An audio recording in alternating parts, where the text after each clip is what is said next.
Hello, friend. Welcome to Science for Sleep. Imagine a substance so valuable that a Roman emperor would burn a year's global supply just to show his grief, or so precious that an entire island, Manhattan, was traded away just to own the ground where it grows.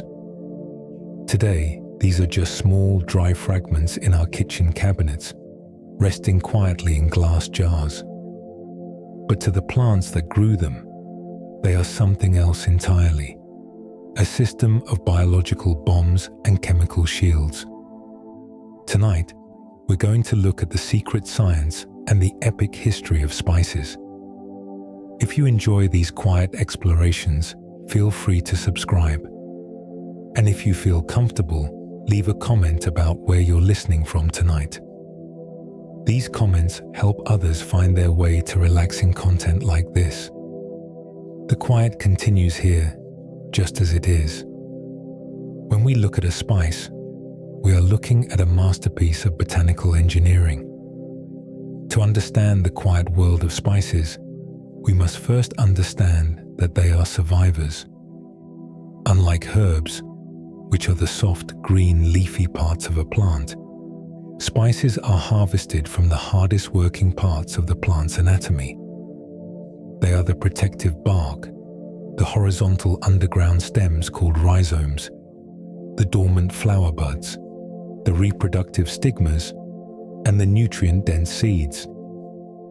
Each of these parts has a specific job: to store energy or to protect the plant's future. For thousands of years, humans have viewed these tiny fragments as concentrated history. When you open a jar of cinnamon or cloves, you are interacting with a plant that has survived the humidity of a tropical rainforest or the heat of a desert sun. The reason these small pieces carry such an enormous history is because they contain a secret: secondary metabolites. These are organic compounds that the plant does not use for growth, but for protection.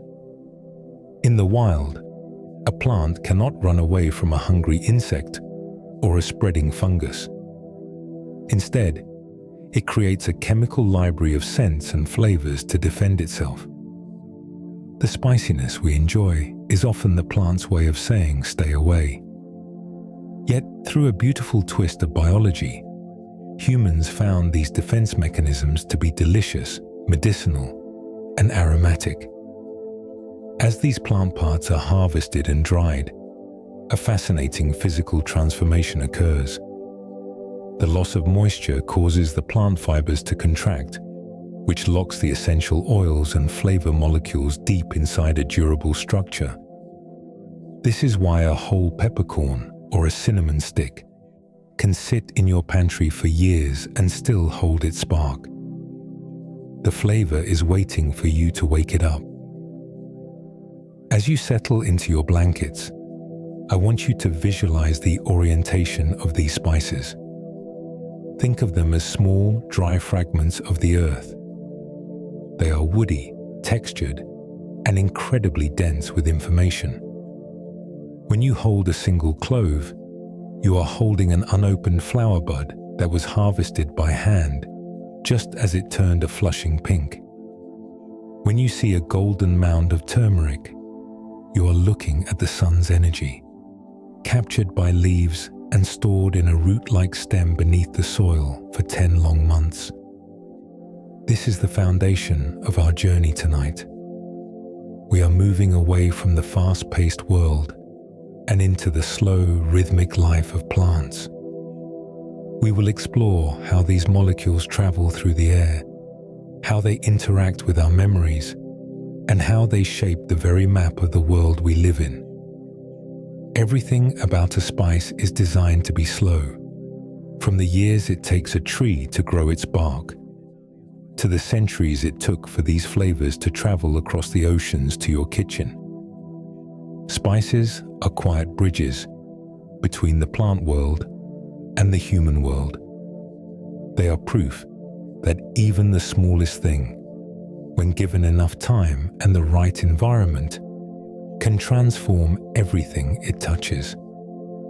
So breathe in deeply and imagine the faint, warm aroma of a spice cabinet opening in a still, quiet kitchen. The air is heavy with the scent of ancient forests and sun-drenched fields. I'm glad you're here. Let's begin our journey into the science of the small, the durable, and the aromatic. Let the history of the earth wrap around you like a warm blanket as we move into the biology of these fascinating plants. If you were to walk through a lush garden after a summer rain, your senses would likely be drawn to the soft, emerald leaves of basil, cilantro, or mint. These are herbs, the vibrant, fleshy parts of a plant that live for the sun and the breeze.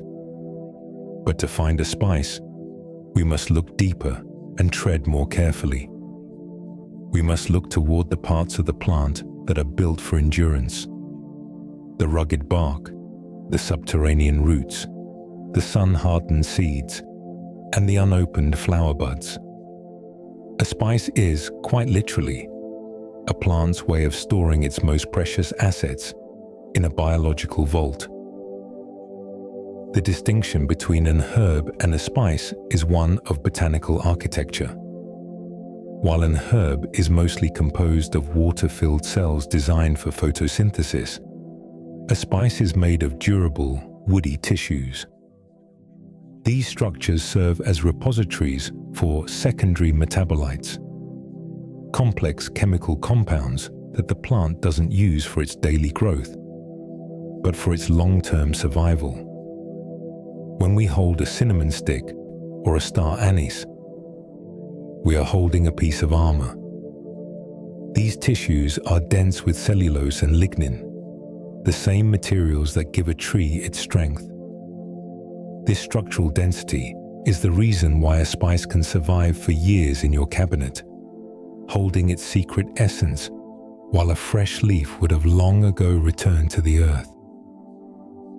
The transition from a living plant part to a spice is a masterclass in the physics of concentration.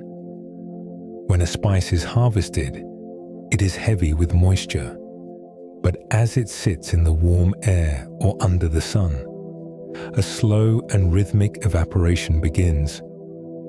This drying process is a form of natural distillation. As the water molecules escape into the atmosphere, the flavorful oils, which are heavier and more complex, remain behind. They become increasingly crowded within the plant's cellular walls. In this state of dehydration, the spice becomes a concentrated battery of flavor. The drying doesn't just preserve the plant, it intensifies it, shrinking the physical form while magnifying the chemical spirit within. Inside these dried fragments, the science of the small becomes truly magical. If you were to look through a microscope at a peppercorn or a clove, you would see tiny translucent pockets known as oil glands or secretory ducts. These are the plant's safe deposit boxes. They are filled with volatile oils, so named because they are flighty. They are constantly seeking to transform from a liquid into a gas. In the cool, still air of a jar, these molecules stay tucked away. But the moment the spice is crushed or heated, the cellular walls fracture, and these volatile molecules are liberated.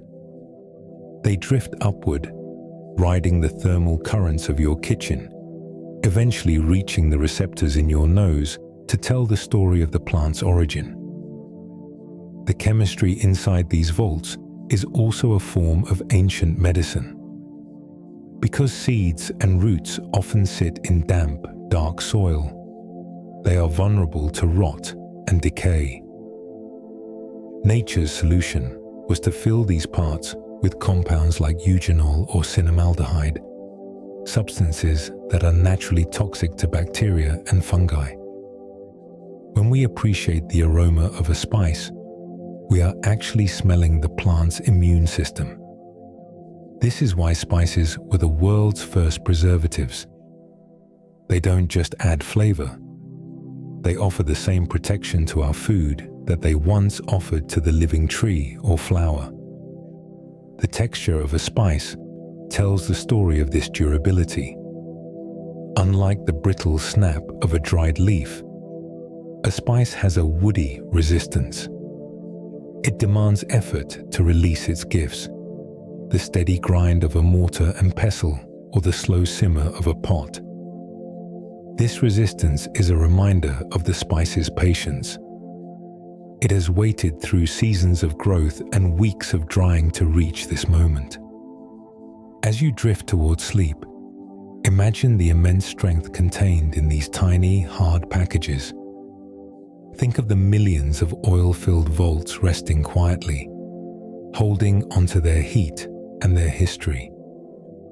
The world of spices is a world of concentrated power, a reminder that even the smallest fragment can hold an entire universe of complexity within its walls. Feel the weight of that quiet strength as it settles around you, inviting you into a rest that is as deep and as enduring as the spice itself. To truly appreciate the spice resting in your cupboard, we must first look at it through the cold, unyielding lens of survival. It is a common human misconception to believe that the natural world produced these flavors for our enjoyment. In reality, the warmth of cinnamon, the bite of ginger, and the zing of pepper were never intended as culinary gifts. They are, in the most literal sense, chemical weapons for millions of years before the first human ever stepped into a forest. Plants were locked in a quiet, invisible war against an army of predators, fungi, bacteria, insects, and hungry mammals. Because a plant is rooted in one place and cannot flee, it had to become a master chemist, turning its own body into a fortress of sophisticated defense systems. In the wild, the primary threats to a plant are often microscopic.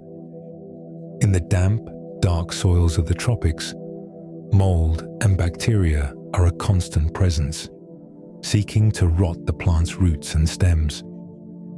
To combat this, spices evolved antimicrobial compounds. Think of these as a plant's internal immune system. When a plant creates a molecule like eugenol, the primary oil in cloves, it is creating a substance that is toxic to many types of bacteria and fungi. This isn't for our health, but for the plant's own life. By saturating its seeds and roots with these potent oils, the plant ensures that it won't decay before it has a chance to sprout. We may find the scent of a clove soothing, but to a microscopic pathogen, that same scent is a warning of certain death. This biological shield is the very reason spices work so well as preservatives in our own food. We are simply borrowing the plant's armor to protect our own nourishment. Moving up the food chain, plants also had to defend themselves against larger creatures with big appetites. Imagine a hungry caterpillar or a beetle landing on a spice-bearing plant. As soon as the insect's mandibles pierce the plant's surface, they trigger a chemical tripwire. In many spices, the defense is a localized explosion of flavor designed to be as unpleasant as possible. For an insect, the intense concentration of oils in a peppercorn or a cardamom pod is overwhelming, often acting as a neurotoxin or a digestive irritant that discourages them from taking another bite. This is known as herbivory deterrence. The plant is essentially teaching the local wildlife a lesson. I am not a meal, I am a hazard. One of the most fascinating examples of this evolutionary precision is the chili pepper. The heat we feel when eating a chili comes from a molecule called capsaicin. This molecule targets a very specific pain receptor in mammals called the TRPV1 receptor, which normally tells the brain that something is physically burning the skin. The plant is essentially lying to our nervous system, tricking us into feeling a heat that isn't actually there to get us to spit the seed out. However, there is a brilliant twist in this evolutionary strategy. While mammals have these receptors, birds do not. A bird can eat the hottest habanero on Earth and feel absolutely nothing. This is intentional. Mammals have teeth that crush seeds, destroying the plant's chance to reproduce. Birds, on the other hand, swallow seeds whole and fly long distances before depositing them elsewhere in a natural packet of fertilizer. The chili pepper evolved a weapon that specifically targets its enemies while leaving its allies, the birds, completely unharmed. This evolutionary shield also explains why spices are so much more potent than the leaves we call herbs. While a leaf is temporary and easily replaced by the plant, a seed or a root represents the plant's entire future or its stored survival energy. Losing a seed is a catastrophic failure for a plant's lineage. Therefore, the plant invests a disproportionate amount of energy into arming these valuable structures with the highest possible concentration of chemical defenses. This is why a tiny seed can hold a flavor more powerful than a whole bush of leaves. The plant is protecting its legacy with everything it has. As you reflect on this, imagine the incredible intelligence of a life form that can synthesize its own weapons from nothing but sunlight, water, and soil. Each spice in your home is a victory, a survivor of a million-year struggle for existence. The pleasant warmth you feel as you think of these aromas is actually the echo of an ancient battlefield where chemistry was the only way to stay alive. Let the thought of this enduring strength bring you a sense of security. Just as the plant protected itself with these quiet, invisible shields, you are now in a protected space, sheltered and still. The same molecules that once defended a tree in a distant forest are now here, in the quiet of the night, offering their scent as a bridge to a deep and peaceful slumber. To understand how a spice can fill a room with its presence, we must look at the world of the very small, the invisible architecture of molecules. When you open a jar of nutmeg or cloves, you aren't just smelling a scent. You are participating in a complex chemical conversation between a plant and your own biology. This process begins with volatility. In the language of science, a molecule is volatile if it has the power to leave its liquid or solid state and become a gas. While most of the physical world stays firmly in place, the essential oils within spices are restless. They are so light and so delicately bonded that even a slight change in temperature or a simple breeze is enough to launch them into the air. They become tiny, invisible messengers, drifting through your home like microscopic ships on an ocean of air. As these molecules travel toward you, they enter the most direct gateway to your brain, the nose. Inside your nasal cavity is a small patch of tissue about the size of a postage stamp called the olfactory epithelium. This tiny area is home to roughly 10 million olfactory receptor neurons. Imagine this tissue as a complex control panel with 400 different types of locks. Each volatile molecule from a spice has a very specific key shape. When you inhale the scent of cinnamon, The molecule cinnamaldehyde floats into your nose and searches for its specific lock. When the key fits, the neuron fires an electrical signal.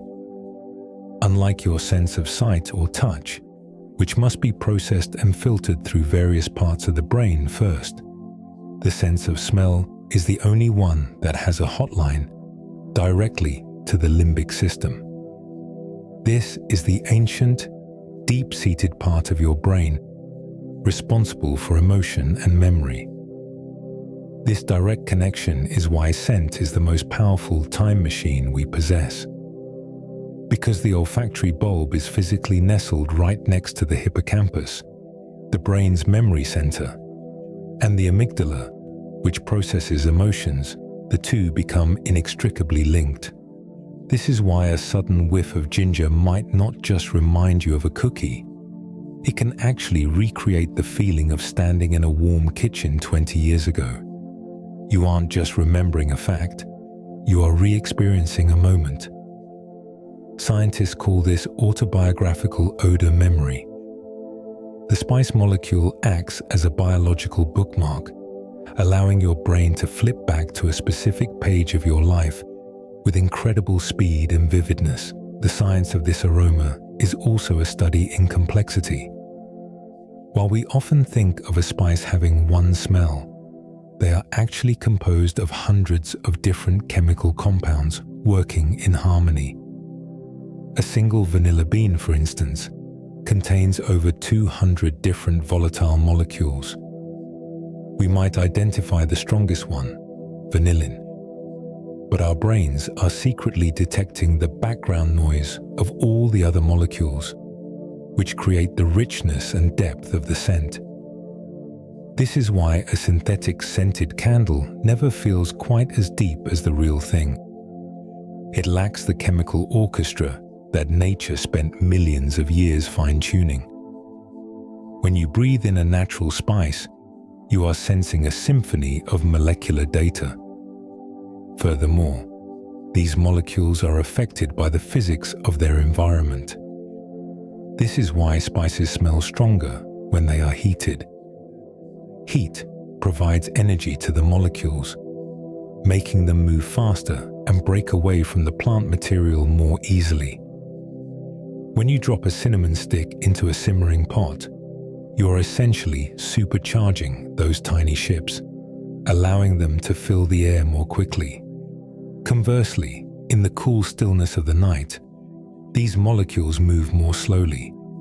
They linger in the air, creating a soft, ambient blanket of scent that settles around you. As you lie there, imagine these millions of tiny, invisible keys drifting through the room. They are reaching out to the ancient parts of your mind, whispering stories of distant forests and past comforts. You don't have to do anything to process them. Your biology is designed to receive them. Feel the hotline to your memory centers beginning to soften, as the familiar, warm aromas of the spice world signal to your brain that you are in a safe, known place. The chemistry of the air is working in your favor, weaving a tapestry of scent that anchors you to the present moment, while gently inviting your mind to drift back into the soft, blurred edges of your happiest memories. Let the invisible molecules lead you deeper into a state of quiet, chemical peace. As we move from the general science of aroma into the specific stories of the spice cabinet, we begin with a scent that defines the very idea of comfort. Cinnamon is perhaps the most nostalgic of all spices, yet its biological origin is a tale of resilience and precise wounding. Unlike the seeds or fruits we will encounter later, cinnamon is a bark spice, harvested from the inner life of tropical evergreen trees belonging to the genus Cinnamomum. To the tree, this bark is not a flavor, it is a vital organ. It acts as a protective shield against the high humidity and relentless insects of the rainforest, while simultaneously serving as a conduit for the nutrients that keep the tree alive. The process of creating a cinnamon stick, or a quill, as it is known in the trade, is a slow, rhythmic craft that has remained largely unchanged for centuries. It begins with the harvest of young, supple branches. Skilled harvesters first scrape away the rough, grey outer bark to reveal the vibrant, living layers beneath, the phloem and the cambium. Then, using specialized tools, they make long, delicate incisions to peel away the inner bark in paper-thin strips. As these strips are laid out to dry in the warm, tropical air, a fascinating piece of physics occurs. The loss of moisture causes the plant fibers to contract and curl inward, naturally forming the beautiful, scroll-like quills we recognize. This curling is the plant's final act of protection, sealing its essential oils inside the tight folds of the wood. Chemically, the soul of cinnamon lies in a molecule called cinnamaldehyde. This is the compound responsible for that unmistakable warm, sweet, and slightly woody fragrance. In the wild, cinnamaldehyde is a potent antifungal and antibacterial agent. It is the tree's way of ensuring that a wound in its bark doesn't become an entry point for disease. For us, however, cinnamaldehyde acts on our thermoreceptors, the same nerves that detect physical warmth. This is why a cup of cinnamon tea feels warming, even before the liquid has had a chance to raise our body temperature. It is a biological illusion of heat, a gentle trick played on our senses by the tree's defensive chemistry. The history of cinnamon is just as dramatic as its biology. Because it was once so difficult to obtain, coming from distant, mysterious lands like Sri Lanka, it became a symbol of ultimate power and divine connection. This brings us back to the story of the Roman Emperor Nero. In the year 65 AD, following the death of his wife Poppaea Sabina, Nero was gripped by a display of grief that bordered on the theatrical. To show the world the scale of his loss, he ordered that the city's entire supply of cinnamon, a year's worth of global trade, be piled into a massive funeral pyre and set ablaze. The scent would have drifted across Rome for days, a staggering, expensive cloud of fragrance that served as a testament to the spice's value. To burn cinnamon was to burn gold. There are two main types of cinnamon you might find in your kitchen, each with its own character. There is Ceylon cinnamon, often called true cinnamon, which comes from Sri Lanka. It is pale, thin-layered, and carries a delicate citrus-like sweetness. Then there is Cassia cinnamon, which is darker, thicker, and has a much more powerful, spicy punch. While they come from different species, both share the same fundamental secret. They are the hardened skin of a tree that has learned to thrive in the heat. As you settle deeper into your pillow, imagine the quiet of a cinnamon grove at dusk. The air is thick and sweet, and the trees stand tall and silent, their inner barks rich with the oils they have spent years perfecting. Visualize the slow curling of the bark as it dries under the sun, a gentle, spiraling motion that mirrors the way your own mind is beginning to curl inward towards sleep. The scent of cinnamon is a bridge to safety, a reminder of ancient forests and the warmth of a fire. Let the steady, woody presence of this ancient bark anchor you, wrapping you in a scroll of history and scent as you drift away into the stillness of the night. If cinnamon is the scent of the forest canopy, then turmeric is the spirit of the earth itself. To find turmeric, we must look beneath the surface of the soil, away from the light, where the plant performs a quiet and methodical act of energy storage. Botanically, what we call the turmeric root is actually a rhizome. In the world of plant anatomy, a rhizome is a specialized horizontal stem that grows underground. While true roots are designed to suck up water and minerals, the rhizome is a botanical vault designed to store the sun's energy. Throughout the long, humid growing season, the turmeric plant uses its large, paddle-shaped leaves to drink in sunlight, converting that light into complex carbohydrates and pigments, which it then pumps down into these thick, gnarled segments. For 10 months, the turmeric plant bulks up in the dark, warm earth. Inside the cells of the rhizome, a remarkable chemical synthesis takes place, producing a family of compounds called curcuminoids. The most famous of these is curcumin. Curcumin is a polyphenol that gives turmeric its unmistakable, neon-bright orange hue. From an evolutionary perspective, this pigment serves as a powerful antioxidant and anti-inflammatory shield for the plant. Because the rhizome sits in the moist, bacteria-rich soil, it is at constant risk of infection. Curcumin acts as a chemical guard, neutralizing free radicals and preventing the rhizome from rotting before it can send up new shoots in the spring.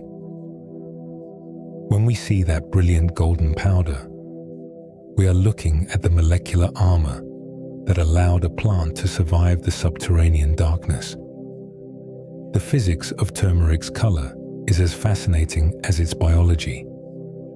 Curcumin molecules are highly efficient at absorbing specific wavelengths of light, specifically in the blue and violet spectrum, while reflecting back the warm reds and yellows.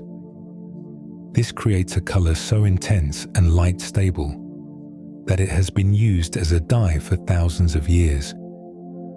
But there is a secret to turmeric's chemistry that every cook and scientist knows.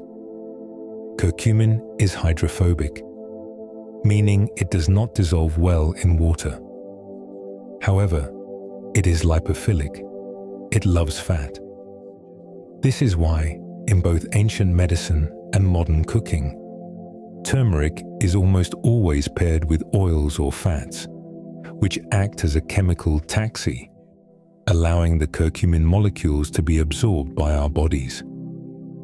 The human history of this golden rhizome is deeply intertwined with our quest for preservation and the sacred. Long before it was a staple in the spice cabinet, turmeric was a central figure in the rituals of ancient civilizations. In ancient Egypt, turmeric was more than just a food. It was a sacred tool for the afterlife. Because of its potent antimicrobial properties and its ability to act as a powerful preservative, it was used as a key ingredient in the embalming process. The Egyptians recognized that the same chemicals that protected the living plant from rot in the soil could help protect the human body on its journey into eternity. They also used it as a solar dye to color the wrappings of the deceased, believing the golden hue linked the soul to the eternal light of the sun. As the centuries passed, turmeric traveled along the Silk Road, carrying its golden light from India to the edges of the Mediterranean. It became known as Indian saffron, not because it was related to the crocus flower, but because it provided the same regal, sun-drenched color to fabrics and foods at a fraction of the cost. In many cultures, it remains a symbol of purity and fertility, used to rub on the skin of brides or to mark the foreheads of the faithful. It is a spice that bridges the gap between the kitchen and the temple, between a simple meal and a cosmic connection. As you rest now, visualize the quiet, slow expansion of the turmeric rhizome beneath the earth. Imagine the soil cracking ever so slightly as the golden stems grow thick with energy and color. Think of the millions of curcumin molecules standing guard in the darkness, waiting to bring their warmth and protection to the surface. The scent of turmeric is earthy, musky, and grounded. The smell of the ancient earth itself. Let the thought of this golden energy, stored safely beneath the ground, bring a sense of weight and groundedness to your own body. You are safe. You are supported by the earth. And like the golden rhizome, you can let go of the day, trusting in the quiet strength that grows in the stillness. Feel the warmth of the sun, captured in the heart of the plant, now radiating through your imagination, leading you toward a deep and restorative rest. In the quiet, humid air of a tropical archipelago, a miracle of botanical timing takes place. To find a clove, we are looking not for a fruit or a seed, but for a flower that never lived to bloom. Scientifically, a clove is the dried, unopened flower bud of the Syzygium aromaticum tree, an evergreen that can live for over a century. These trees are creatures of the sea breeze, thriving on the volcanic slopes of the Maluku Islands, once known to the world as the fabled Spice Islands.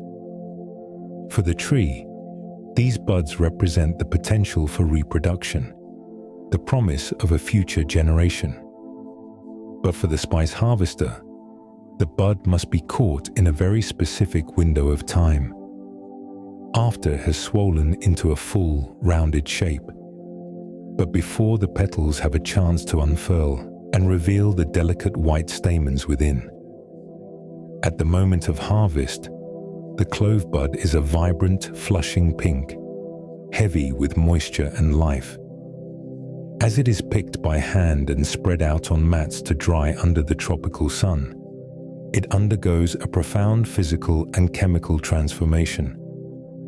The moisture evaporates and the bud shrinks, darkening from a soft rose to a deep mahogany brown. The texture hardens until it resembles a small, rusted nail, which is exactly where its name comes from, derived from the French word clou. During this drying process, the plant's essential oils are locked away in the head of the clove.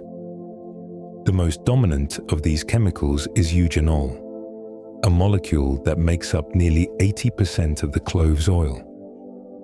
Eugenol is a powerful anesthetic and antiseptic. In the wild, it serves as a chemical shield, preventing insects from eating the nutrient-rich flower buds. For humans, however, this same chemical has been used for centuries as a way to numb pain, particularly in dentistry, where the scent of the dentist's office is often nothing more than the concentrated spirit of a clove. The chemistry of eugenol is also what made cloves one of the most sought-after treasures in human history. Because cloves were found in only one tiny corner of the globe for thousands of years, they were treated with a reverence we usually reserve for precious gems. During the Middle Ages and the Renaissance, cloves were a symbol of extreme status. The journey from the Spice Islands to the markets of Europe was so long and dangerous that by the time a shipment arrived, the price had been marked up by thousands of %. It is a staggering fact of history that a single handful of cloves was once valuable enough to buy a suit of fine clothes or pay a servant's wages for a year. To own cloves was to own a piece of the sun, a fragment of a world that most people could only see in their dreams. This immense value led to a period of intense secrecy and botanical warfare. The Dutch, seeking to maintain a total monopoly over the clove trade, once ordered the destruction of every clove tree on every island except for the ones they could strictly control. They even went so far as to drench harvested cloves in lime to ensure that no fertile seed could ever be smuggled away to be planted elsewhere. But history tells us that nature and human curiosity are difficult to contain.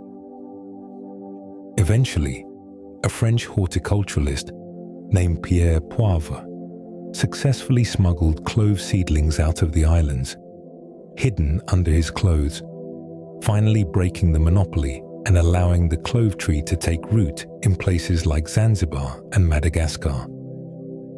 As you settle into the stillness of your room, imagine the high green canopy of a clove tree, its leaves shimmering in the coastal light. Visualize the thousands of tiny pink buds, each one a dormant flower holding its breath and its fragrance. Think of the mahogany-colored nails resting in their jars, each one a tiny battery of eugenol, waiting to release its cooling, numbing warmth. The scent of cloves is deep, spicy, and profoundly grounding, a smell that suggests ancient libraries and winter nights. Let the thought of this ancient, hand-picked treasure bring a sense of quiet richness to your mind. You are surrounded by the legacy of explorers and the protective chemistry of the forest. Allow the steady, rhythmic scent of the Spice Islands to lull you, as the tiny flower buds that never bloomed now bloom in your imagination, leading you into a deep and fragrant rest. In the world of spices, there is one that stands apart, not for its size or its strength, but for its profound delicacy. Saffron is often called red gold, and to understand why, we must look at the specific biology of a single flower, the Crocus sativus. While other spices come from rugged bark or sturdy roots, saffron is harvested from the most fragile part of the plant's reproductive system. Deep inside the purple petals of the crocus sit 3 slender crimson threads. These are the stigmas, the female reproductive organs designed to catch pollen drifting on the wind. For the plant, these threads are a vital link in the chain of life. For humans, they are the most labor-intensive and expensive spice on the planet. The science of saffron is a story of incredible numbers. Because each flower produces only 3 tiny stigmas, the sheer volume of plants required for a single harvest is staggering. To produce just 1 kilogram of dried saffron, it takes approximately 150,000 flowers. These flowers cannot be processed by machines. They are too delicate. Instead, they must be harvested by hand during a very narrow window in the autumn. The flowers bloom for only a few weeks a year, and the stigmas must be plucked at dawn, before the heat of the morning sun causes them to wilt or lose their volatile oils. This ancient rhythm of the saffron gatherers has remained unchanged for over 3,000 years. Chemically, saffron is a masterpiece of complex compounds. Its vivid color comes from a carotenoid called crocin, which is unique because it is one of the few pigments in nature that is highly soluble in water. This allows a single thread of saffron to transform a large pot of water into a brilliant, luminous yellow. But the soul of the spice, its aroma and flavor, comes from 2 other molecules, picrocrocin and safranal. Picrocrocin provides the slightly bitter, medicinal undertone, while safranal gives saffron its haunting, hay-like scent. These molecules are incredibly potent. Even in microscopic amounts, they can alter the sensory profile of a dish or a room. Interestingly, saffronal only develops during the drying process as a chemical precursor breaks down, meaning the scent of saffron is actually a gift of time and careful dehydration.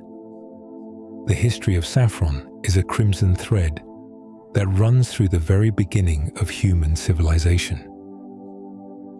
In the Aegean Sea, on the island of Thera, archaeologists discovered frescoes dating back to 1600 BC, nearly 3,600 years ago. These paintings, known as the Saffron Gatherers, depict young women carefully plucking the red threads from purple flowers, just as harvesters do today in modern-day Iran or Spain.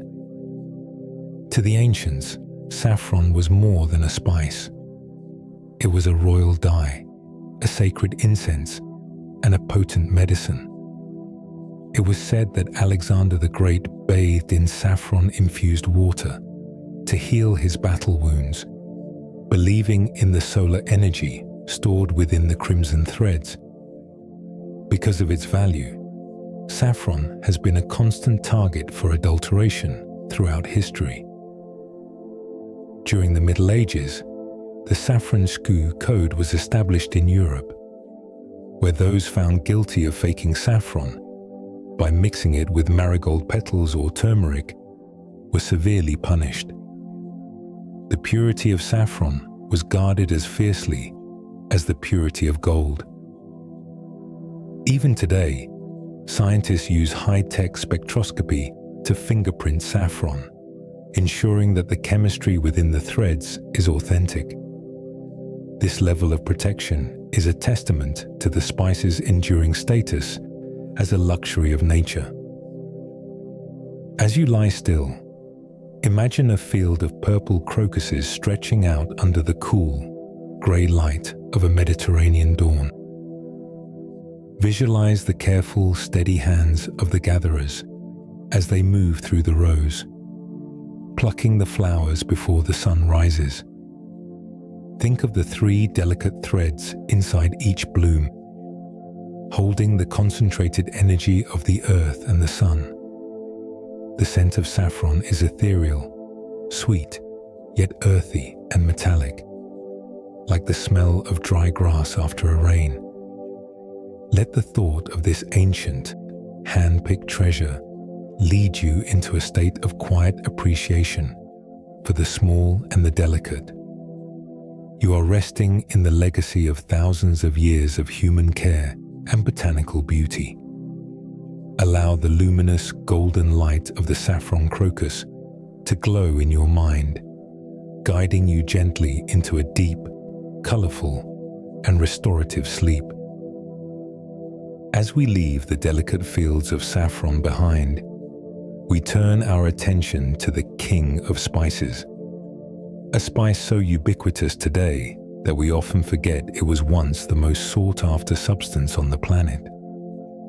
Black pepper, or Piper nigrum, is not a product of a tree or a root, but of a perennial climbing vine.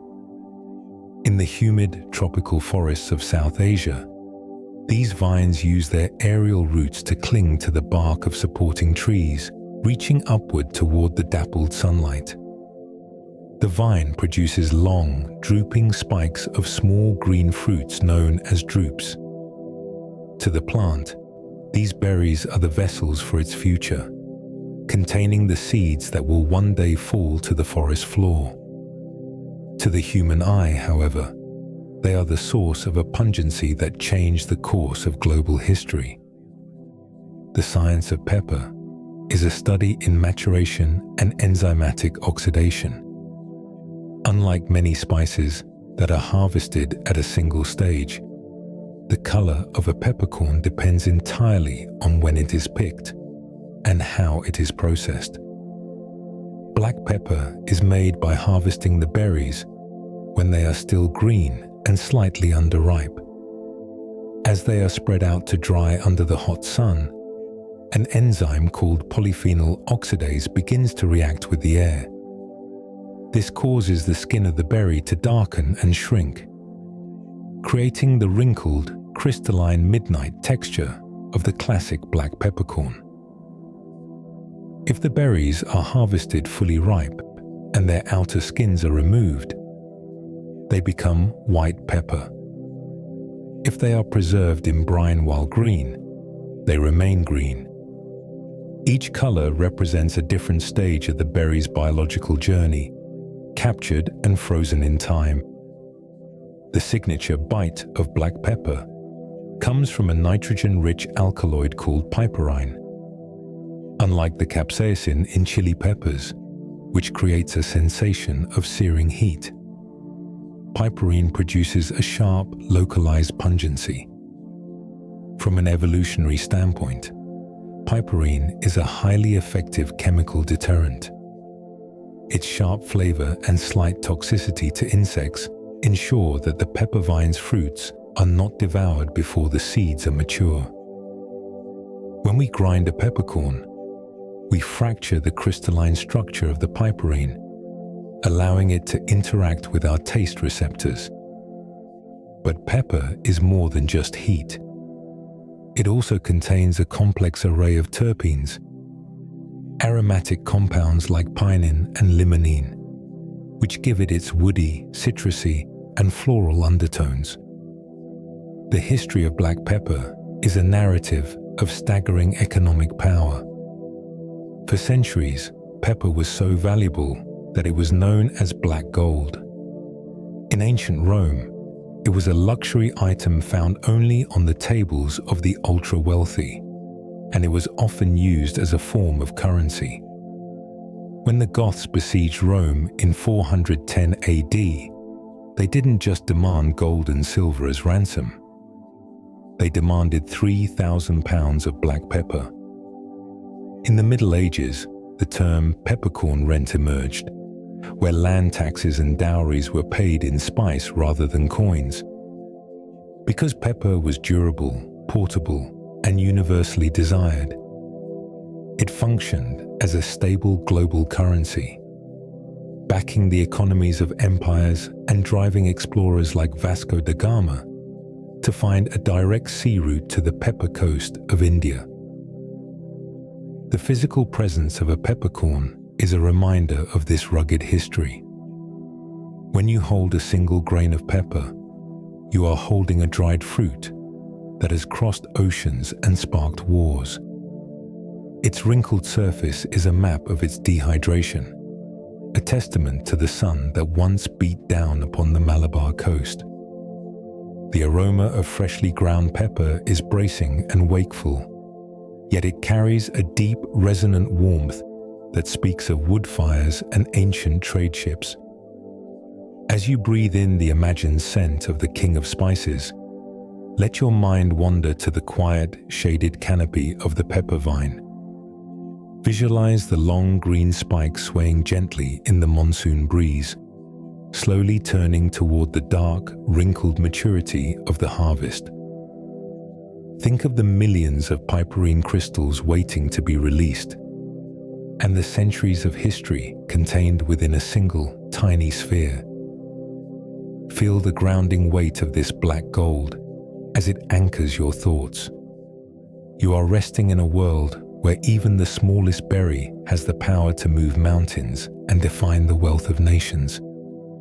Let that sense of ancient, steady value surround you, guiding you into a deep and timeless sleep, as dark and quiet as the crystalline surface of a peppercorn. To understand the character of ginger, we must return our gaze to the hidden world beneath the soil. Like its golden cousin, turmeric, what we commonly refer to as ginger root is technically a rhizome, a resilient horizontal stem that acts as the plant's primary energy reservoir.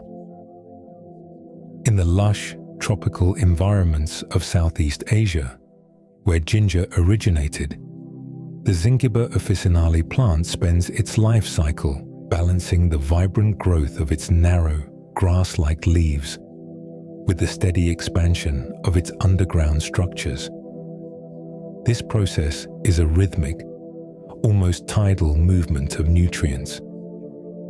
During the peak of the growing season, the plant captures the intense tropical sunlight and converts it into sugars, which are then transported downward to be stored in the thickening beige segments of the rhizome. This growth is so powerful that it creates a visible bulking rhythm. As the ginger expands, it physically displaces the earth around it, causing the soil above to crack and heave in a silent display of botanical strength. The science of ginger's flavor is a fascinating study in molecular transformation. The primary compound responsible for the fresh, pungent snap of raw ginger is called gingerol. From an evolutionary perspective, gingerol is a potent chemical deterrent designed to protect the nutrient-dense rhizome from soil-dwelling pests and fungi. However, gingerol is a highly sensitive molecule. When ginger is dried or heated, a chemical reaction occurs that transforms gingerols into shogols. This is why dried ginger powder has a much more intense biting heat than the fresh root. Shogols are nearly twice as pungent as the gingerols they replaced. Conversely, when ginger is cooked, the heat can also transform these compounds into zingerone, which is much milder and carries a sweet, spicy aroma.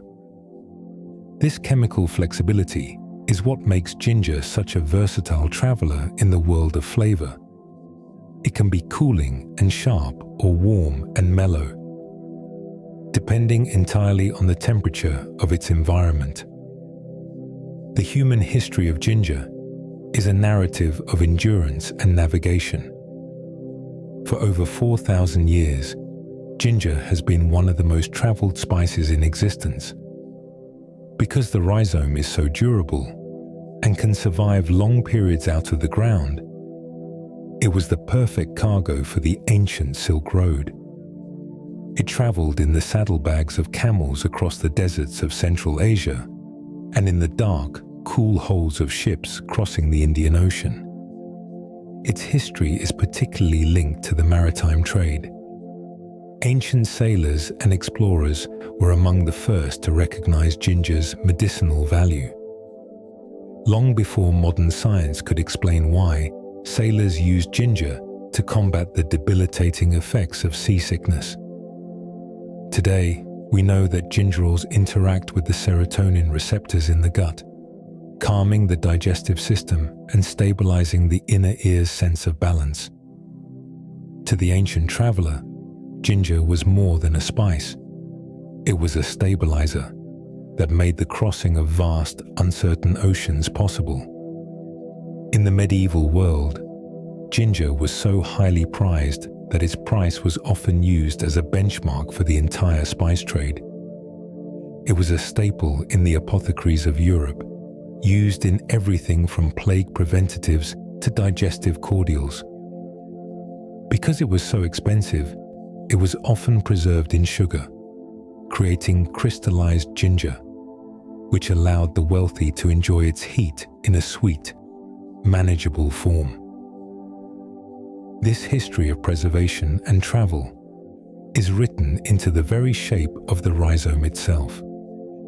Its gnarled, hand-like appearance is a testament to its ability to push through the resistance of the earth and the challenges of time. As you begin to let go of the day, imagine the slow, heavy growth of the ginger rhizome deep within the warm, moist earth. Visualize the soil shifting ever so slightly as the plant stores its spicy energy for the seasons to come. Think of the thousands of miles this gnarled traveler has crossed to reach your kitchen, carrying the heat of the tropics through the cold of the desert night. The scent of ginger is bright, bracing, and clean, a fragrance that clears the mind even as it warms the spirit. Let the thought of this ancient, traveling route anchor you to a sense of stability. just as ginger calmed the sailors of the Silk Road on their long voyages, let its imagined warmth settle your own thoughts. You are no longer moving. The journey of the day is over. You are like the ginger rhizome, secure, grounded, and deeply at peace within the quiet embrace of the earth. Allow the rhythmic cracking of the soil in your mind to become a pulse of relaxation, leading you into a steady and undisturbed rest. In the lush, volcanic soil of the Banda Islands, a tiny cluster of specks in the vast Indonesian archipelago, grows a tree that produces one of the most curious biological double acts in the plant kingdom. The Myristica fragrans tree is an evergreen that yields a yellow apricot-like fruit. But it is not the fruit's flesh that the world once fought for. It is the hidden treasure within. When the fruit reaches maturity, it undergoes a dramatic physical change. It splits open with a sharp, audible crack, revealing a dark, glossy nut wrapped in a brilliant, lacy web of crimson. This red, waxy covering is the aril, known to us as mace. Inside the hard shell of that nut lies the seed itself, the nutmeg. The science of these botanical twins is a study in shared origins and subtle chemical diversions. While both nutmeg and mace come from the same fruit, they have evolved slightly different chemical profiles to protect the seed.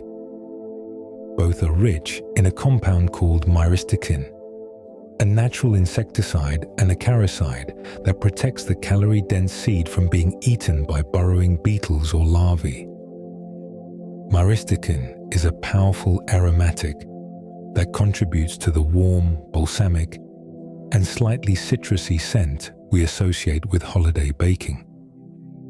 However, mace contains a higher concentration of essential oils and terpenes, giving it a more delicate, floral, and peppery profile compared to the deeper, woodier punch of the nutmeg kernel. The history of nutmeg is perhaps the most violent and high stakes of any spice. For over 1,000 years, the Banda Islands were the only place on Earth where these trees grew. This geographical isolation turned nutmeg into a legendary commodity.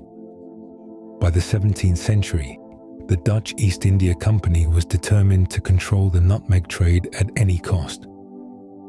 This desire for a monopoly led to the Manhattan Trade of 1667.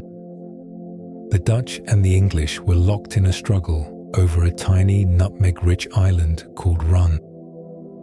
To settle the conflict, the Dutch made an offer that seems unthinkable today. They gave up their claim to a small, marshy North American outpost called New Amsterdam, now known as Manhattan, in exchange for the English giving up their claim to the island of Run. At the time, the Dutch believed they had gotten the better end of the deal, valuing a reliable supply of nutmeg over the future of New York City. The physical journey of a nutmeg seed from the tree to your kitchen is a slow, deliberate process of curing. Once the mace is carefully peeled away by hand and dried until it turns from vibrant crimson to a dusty orange, the nutmeg nuts are laid out in drying houses. For several weeks, they are turned daily as the moisture slowly leaves the kernel. You know the nutmeg is ready when you can shake the nut and hear the seed rattling inside its shell, a sound that signaled wealth to the merchants of the old world. Only then is the shell cracked, and the hard, marble-like seed is revealed, its surface etched with intricate vein-like patterns of essential oil channels.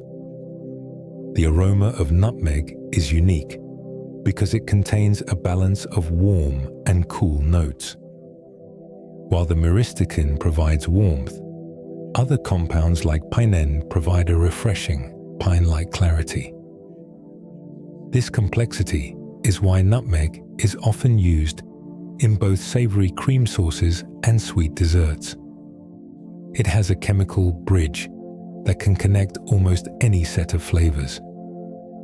In the medieval world, nutmeg was even worn in small pouches around the neck, believed to ward off the plague. While we now know it cannot cure disease, the potent antimicrobial oils likely did act as a minor repellent for the fleas that carried the illness, giving a grain of scientific truth to the ancient superstition. Perhaps the most soothing way to think of nutmeg is to visualize its internal architecture. If you were to slice a nutmeg seed in half, you would see a beautiful marbled landscape of dark and light tissues, a map of stored energy and protective oils. It is a dense, heavy object, a small planet of flavor that has survived volcanic eruptions, colonial wars, and journeys across the dark, churning seas of the Indian Ocean. The scent it releases when grated is immediate and nostalgic, a fragrance that feels like a heavy velvet curtain being drawn against the cold. Let the weight of this history settle over you. Imagine the quiet, tropical night on the island of Run, where the only sound is the rhythmic rustle of the myristica leaves in the sea breeze. You are far away from the noise of the modern world, drifting toward a horizon that is as dark and peaceful as the mahogany shell of a nutmeg, tucked away and perfectly still. In the dappled emerald light of the Western Ghats in India, a plant of regal elegance grows in the humid shadows of the rainforest canopy. Eleutheria cardamomum, known to the world as the Queen of Spices, is a member of the ginger family, but its energy is directed not into a gnarled root, but into a delicate three-chambered fruit. Imagine a tall, leafy perennial with stalks that reach toward the mist, at the base of which emerge small, pale flowers. Once pollinated, these flowers transform into the small, papery green pods that have captivated the human palate for millennia. To the plant, these pods are protective cradles, shielding the precious black seeds within from the relentless moisture of the monsoon. The science of cardamom is a study in complex terpene chemistry. Unlike the hot spices like pepper or ginger, cardamom is prized for its cooling sensory profile. This is due to a high concentration of a compound called 1,8-cineole, also known as eucalyptol. This molecule interacts with the cold-sensitive receptors on our tongues, creating a paradoxical sensation of freshness and warmth simultaneously. In the wild, these potent aromatic oils serve as a sophisticated defense system. The seeds are rich in camphor and limonene, which act as natural repellents against the many insects and fungi that thrive in the tropical heat. When you crush a cardamom seed, you are releasing a chemical scepter that the plant once used to command its environment. One of the reasons cardamom is the third most expensive spice in the world, trailing only saffron and vanilla, lies in the physics of its harvest. Cardamom pods do not ripen all at once. They mature individually along the flowering stalk. This means that machines are useless in a cardamom plantation. Each pod must be evaluated by a human eye and plucked by hand at the precise moment before it splits open and scatters its seeds. If harvested too early, the essential oils haven't fully developed. If too late, the seeds lose their potency. After picking, the pods undergo a controlled drying process, often in specialized smokehouses or kilns, to preserve their vibrant green color and lock the volatile cineole inside the three-chambered husk.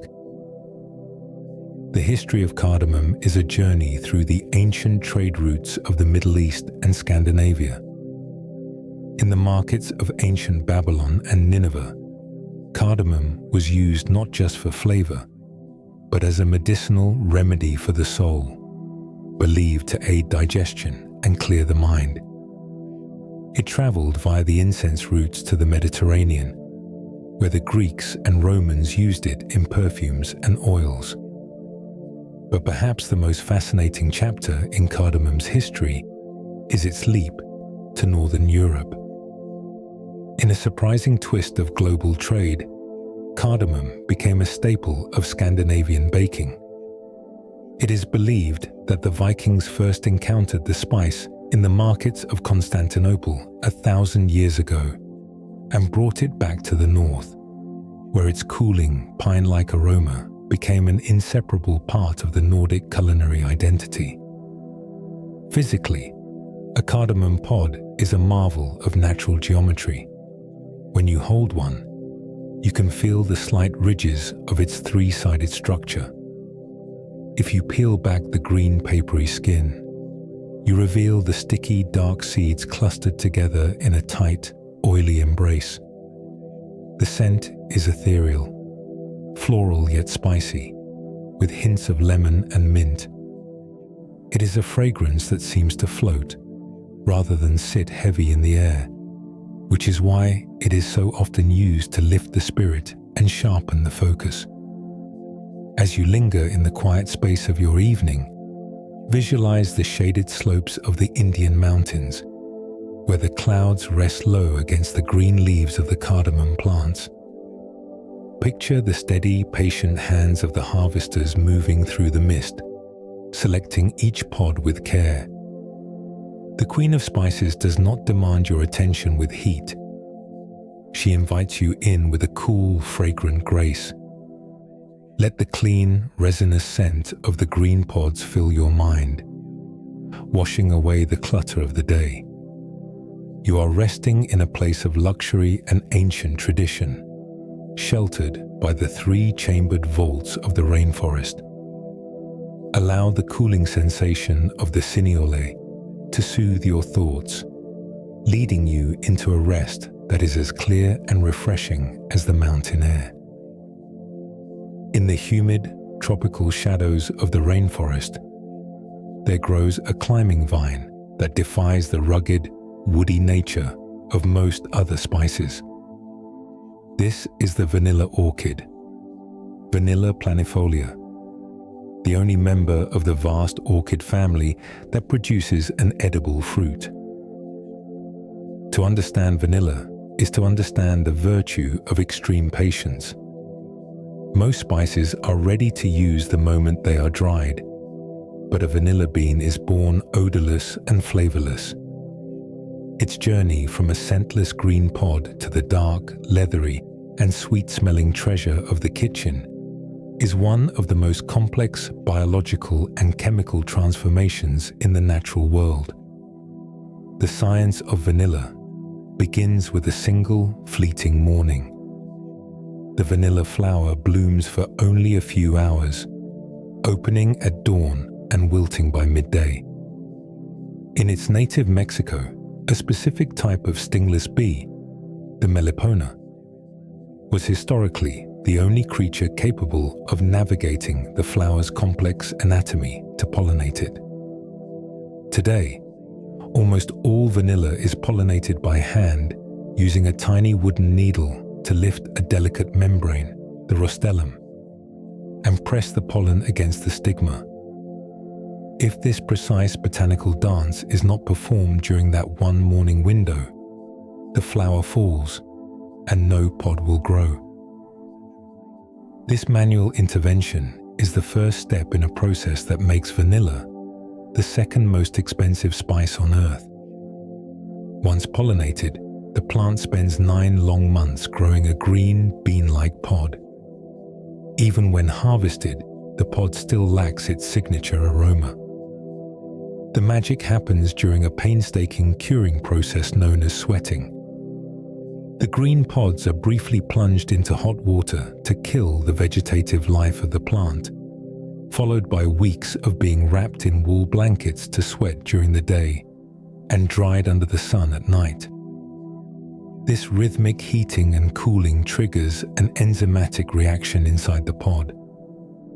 Enzymes called glycosidases begin to break down complex molecules, finally liberating vanillin, the primary aroma compound.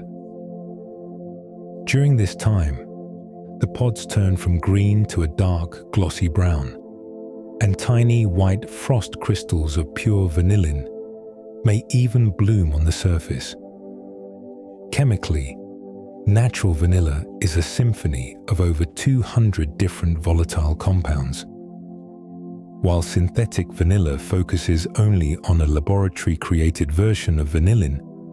The real bean contains a library of phenols, alcohols, and esters that provide notes of wood, smoke, hay, and cream.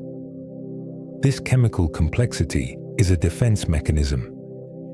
In the wild, these potent aromatics protect the nutrient-dense seeds from the sweltering rot of the jungle floor. For humans, however, these molecules interact with our brains in a uniquely soothing way. Studies have shown that the scent of vanillin can lower startle reflexes and provide a sense of calm, which is why it is so universally associated with the safety of childhood and the warmth of the home. The history of vanilla is a story of royal secrets.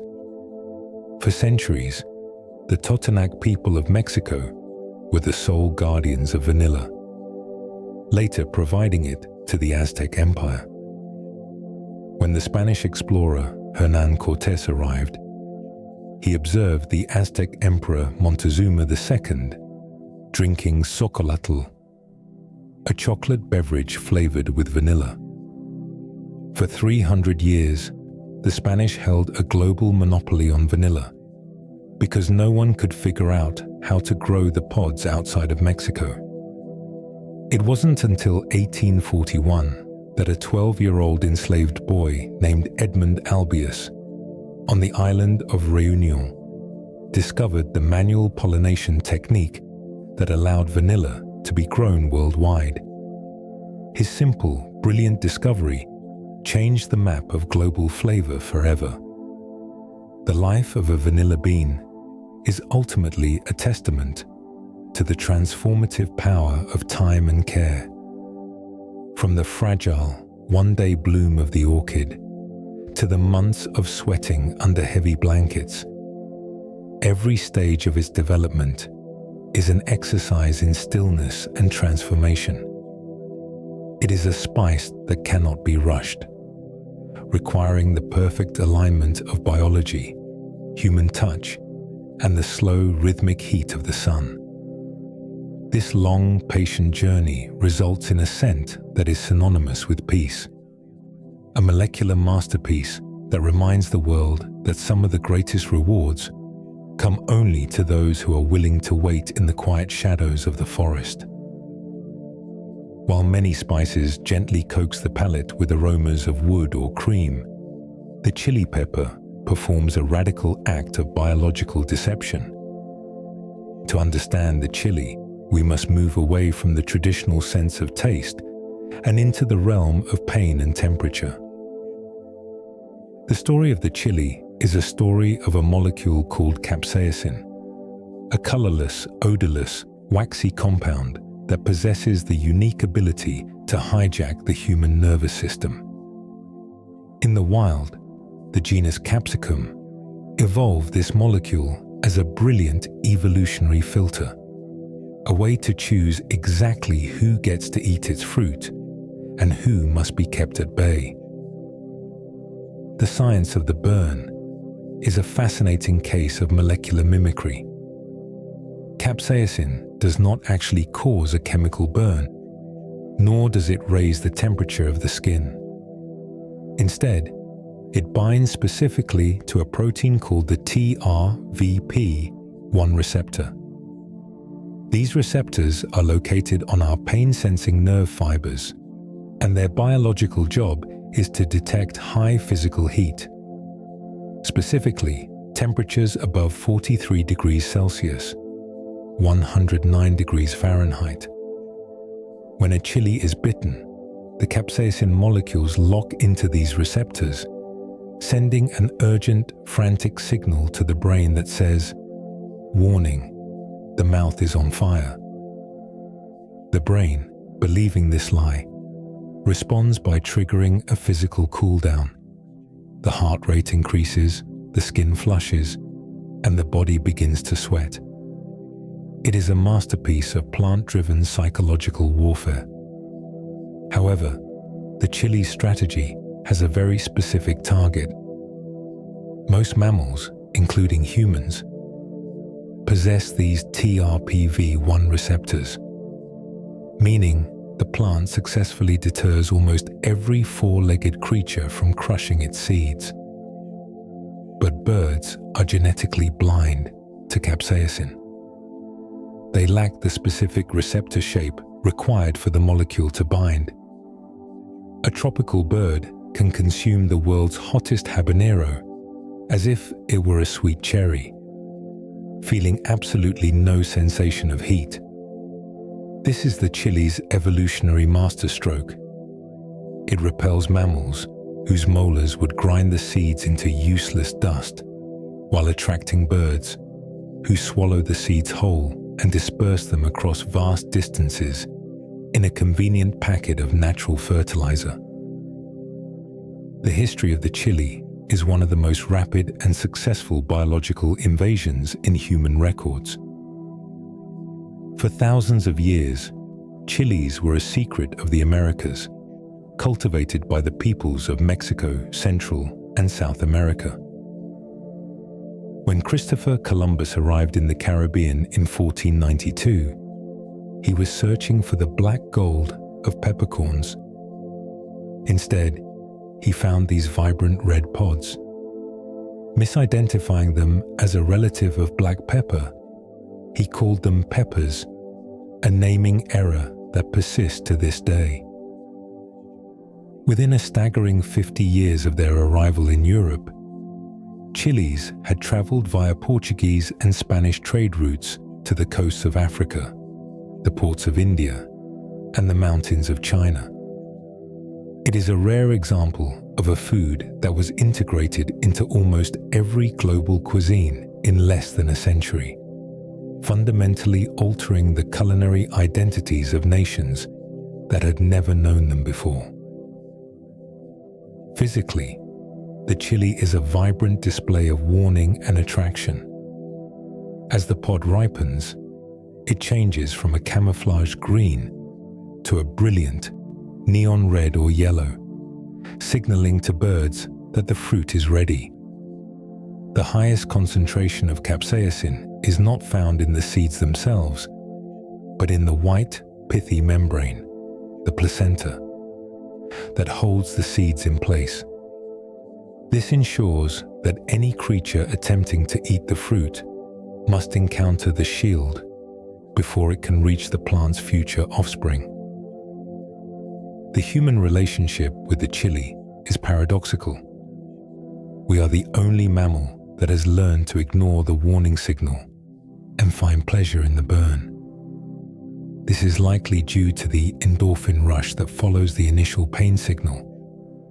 As the brain tries to mitigate the perceived fire, it floods the system with natural painkillers.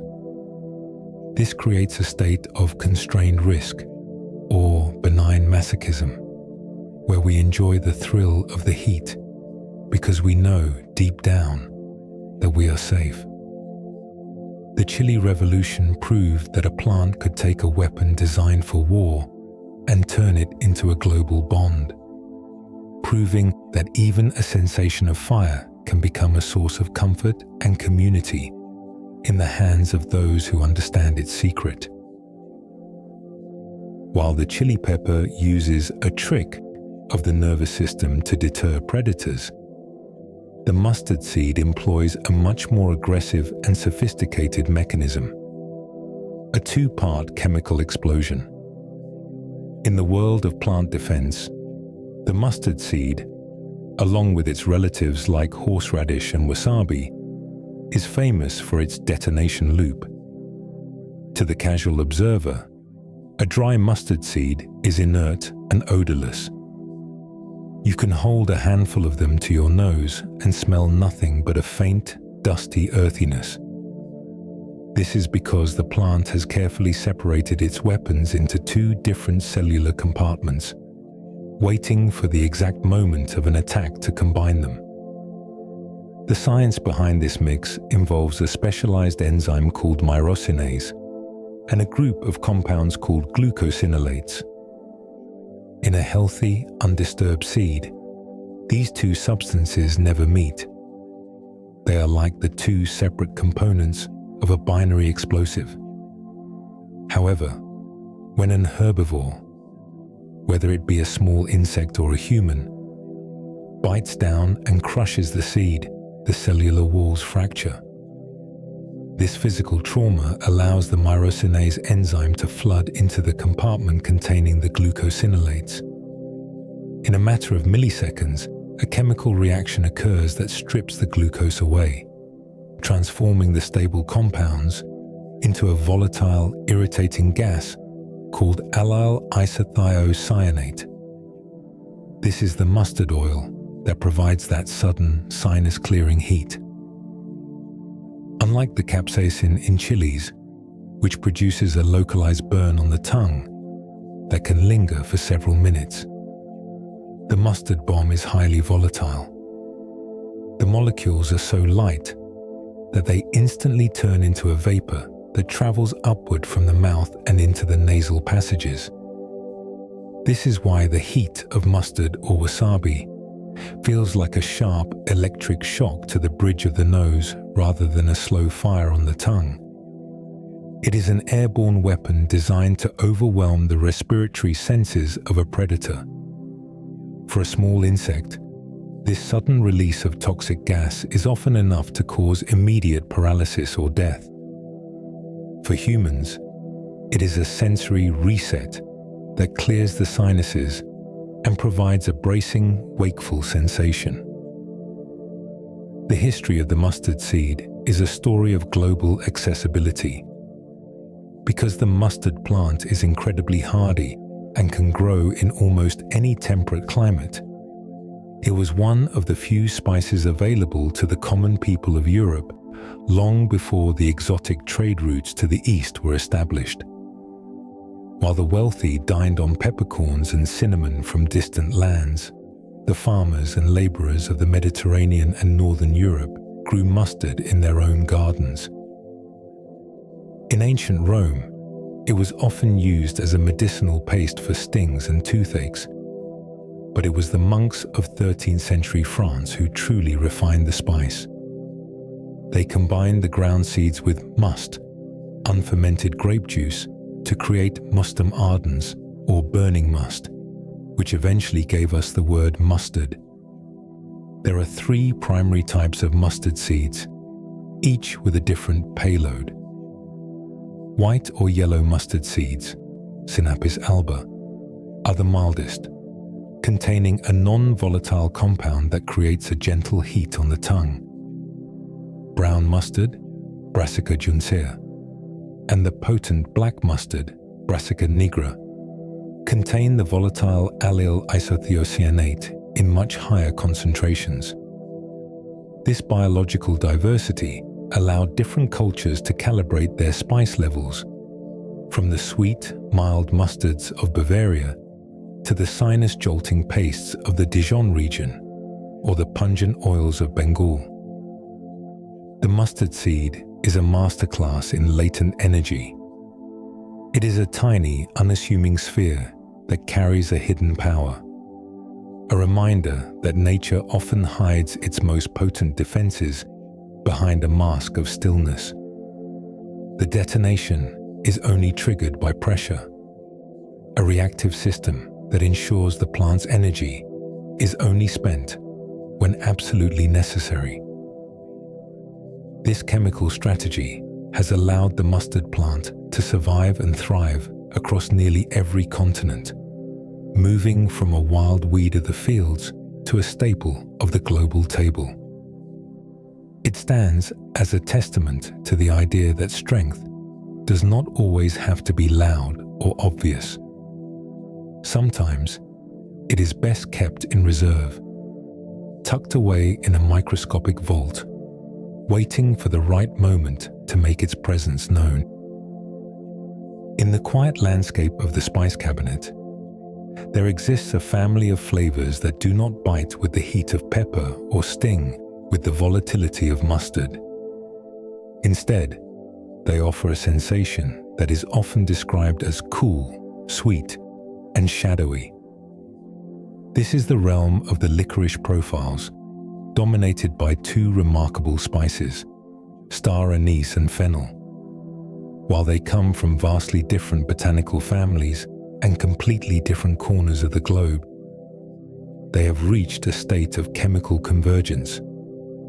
They have both landed upon the same molecular secret to survival, creating a fragrance that is as ancient as the civilizations that first prized them. The science behind this profile centers on a specific phenylpropene molecule called anethole. Anethole is a fascinating piece of organic chemistry. It is 13 times sweeter than table sugar, yet it carries a distinct herbal complexity. In the plant world, anethole serves as a powerful insecticide and antifungal agent. Because the seeds of fennel and the woody fruits of star anise are often exposed to the elements for long periods, they require a chemical coating that prevents them from being eaten or rotting in the dew. Anethole is also lipophilic, meaning it dissolves beautifully in oils and alcohols. This is the science behind the louche effect seen in spirits like absinthe or ouzo. When water is added to the clear anise-heavy liquid, the anethole molecules spontaneously form tiny droplets that scatter light, turning the drink a milky, ghostly white. Star anise, the fruit of the Illicium verum, is a botanical masterpiece of geometry. It is a tough, woody, 8-pointed star that grows on an evergreen tree native to northeast Vietnam and southwest China. To the tree, this star is a protective pod for its seeds. Each of the 8 points contains a single glossy brown bean. The woody structure of the star is so dense with anethole that it can be simmered for hours without losing its character.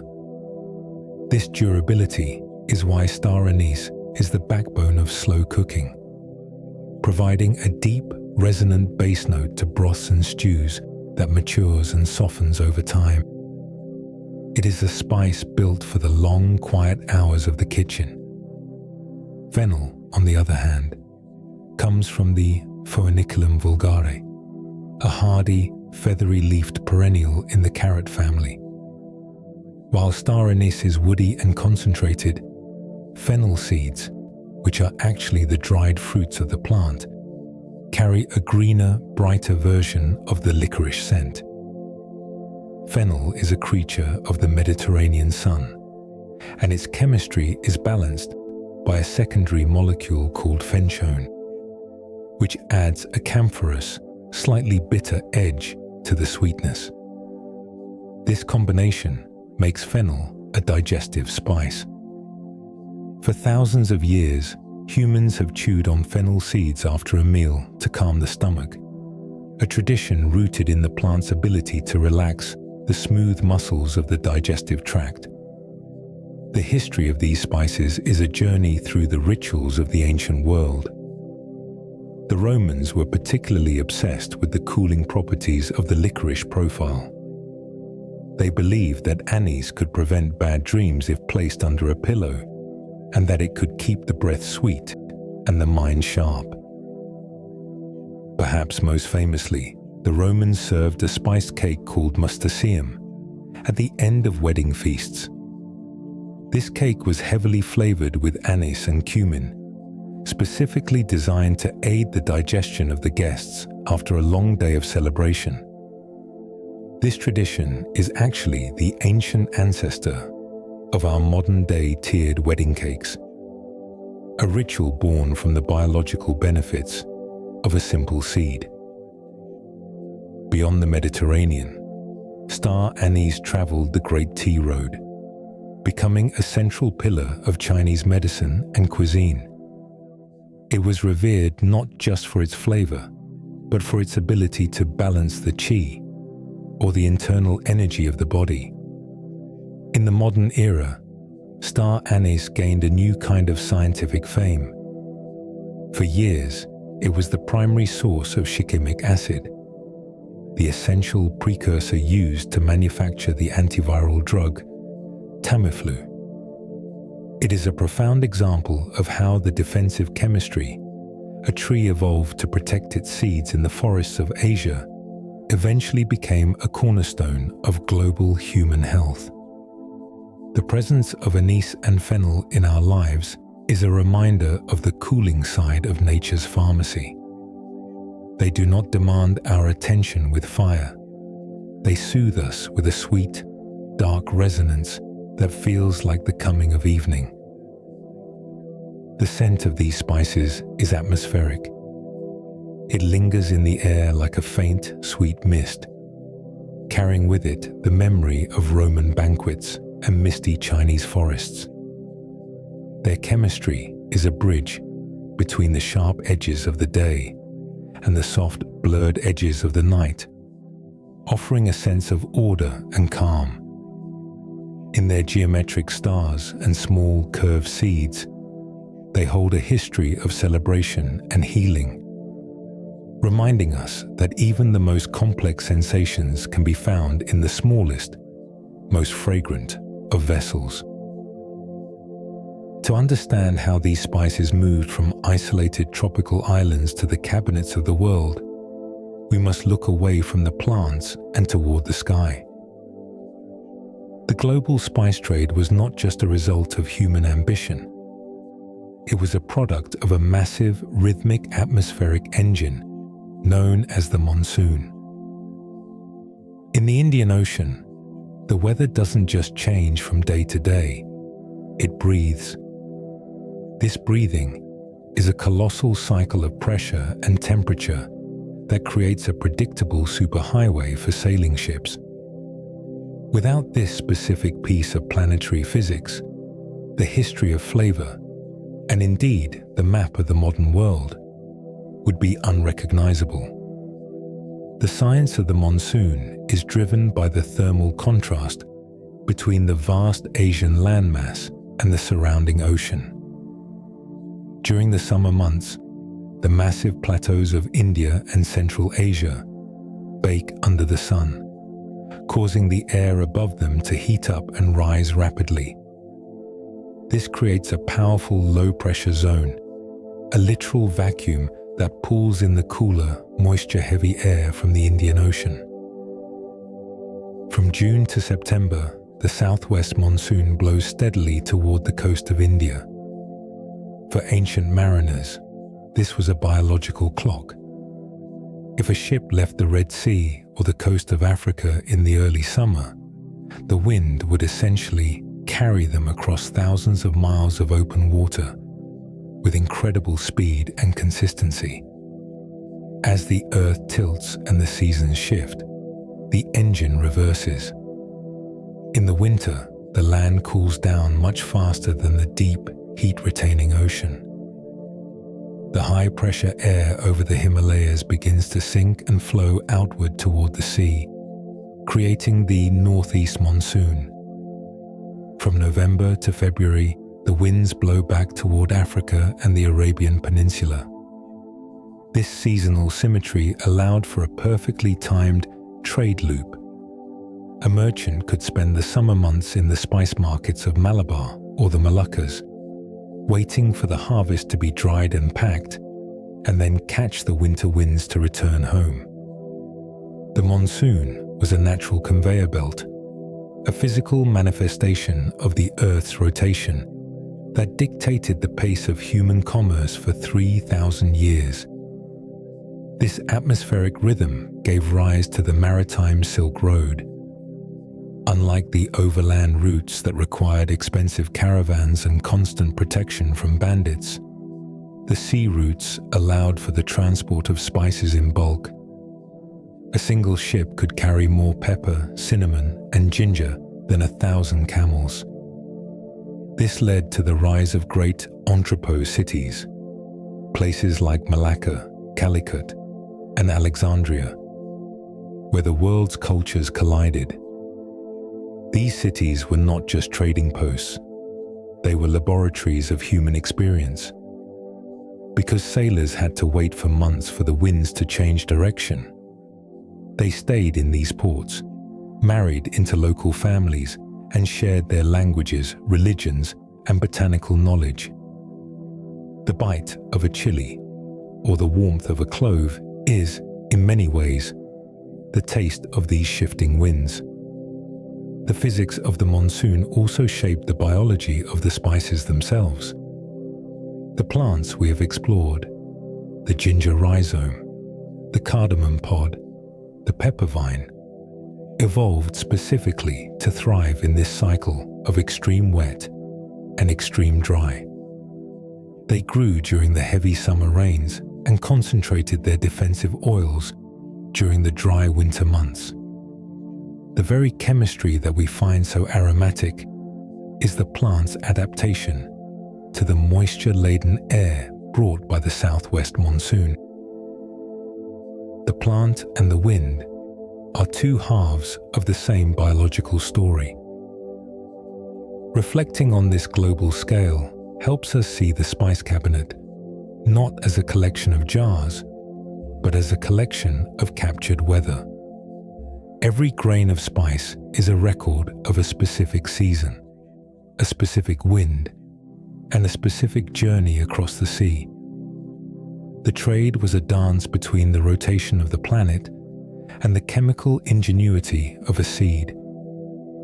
It is a reminder that the world is connected by invisible currents, not just of economics, but of air and heat.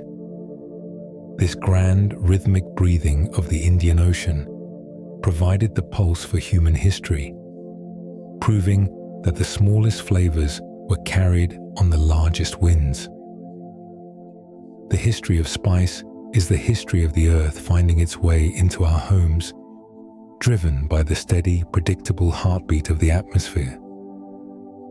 To understand the true journey of the spice, we must step away from the sun-drenched plantations and the bustling markets of history and step into the cramped, creaking hold of a 17th century wooden merchant ship. For months at a time, these vessels were the only link between the tropical islands of the east and the kitchens of the west. But a spice ship was not just a vehicle. It was a delicate, floating ecosystem, a high-stakes laboratory where the laws of physics and biology were in a constant, desperate battle against the elements.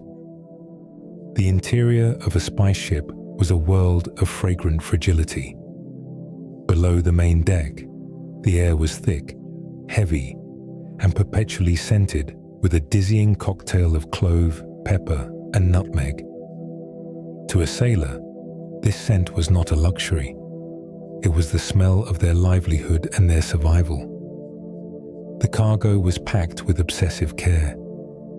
Spices like cinnamon and nutmeg were stored in heavy, hand-stitched burlap bags or wooden crates lined with lead or wax to keep out the one thing that could destroy the entire fortune: moisture.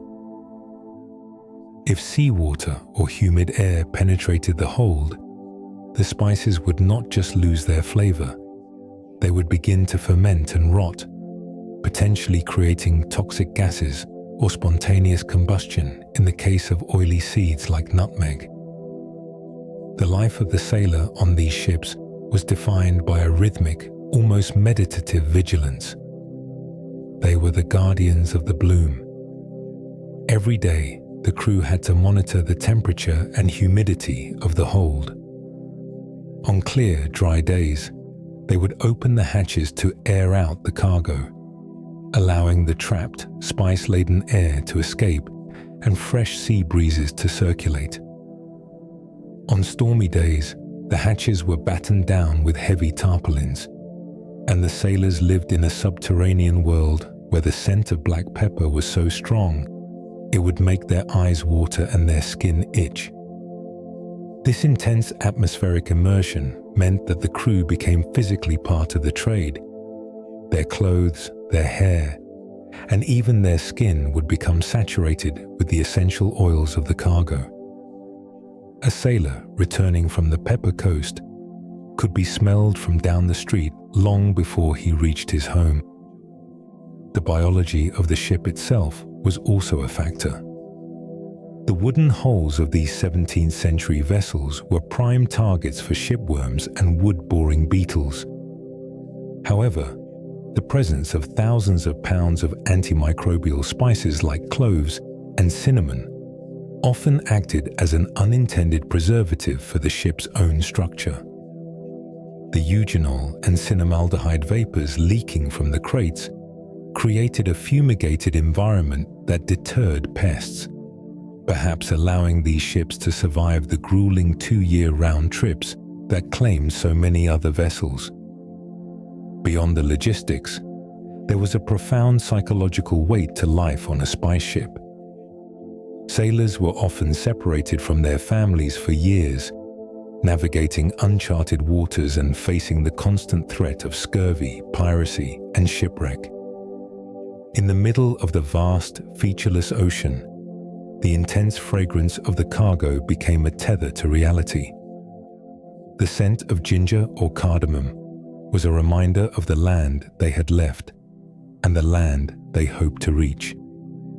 It was a sensory anchor in a world that felt increasingly liquid and uncertain. The spice ship was a vessel of transition, carrying the concentrated blood of tropical trees into the cold northern reaches of the world. As these ships crested the massive swells of the Indian Ocean or rounded the Cape of Good Hope, they carried with them the cumulative labor of thousands of harvesters and the evolutionary secrets of millions of years. Every creak of the timber and every snap of the sail was part of a larger mechanical process designed to protect the volatile spirit of the plant. The journey was a slow-motion migration of flavor, a bridge across the planet built on the backs of men who lived in a permanent, aromatic dream. To envision the atmosphere of the spice ship is to appreciate the sheer effort required to bring a single pinch of cinnamon to your table.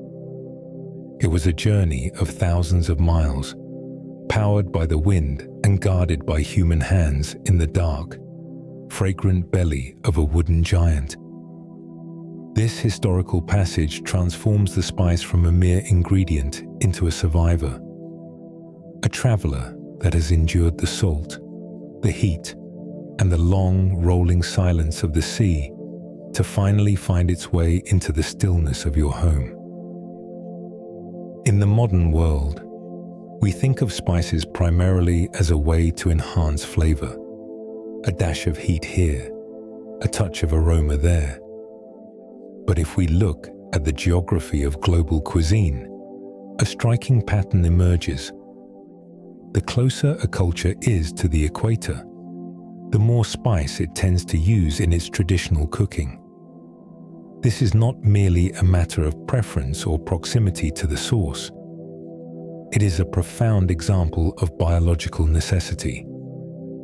Before the advent of mechanical refrigeration, spices were the edible antibiotics that allowed human civilizations to survive in climates where heat and humidity made food spoilage an hourly threat. The science of this preservation lies in the very molecules we have discussed: the piperine in pepper, the eugenol in cloves, the cinnamaldehyde in cinnamon, and the curcumin in turmeric. From the plant's perspective, these compounds were evolved to kill or inhibit the growth of bacteria and fungi, that would otherwise decompose the plant's tissues in the damp forest. When we incorporate these spices into our food, we are effectively borrowing the plant's immune system.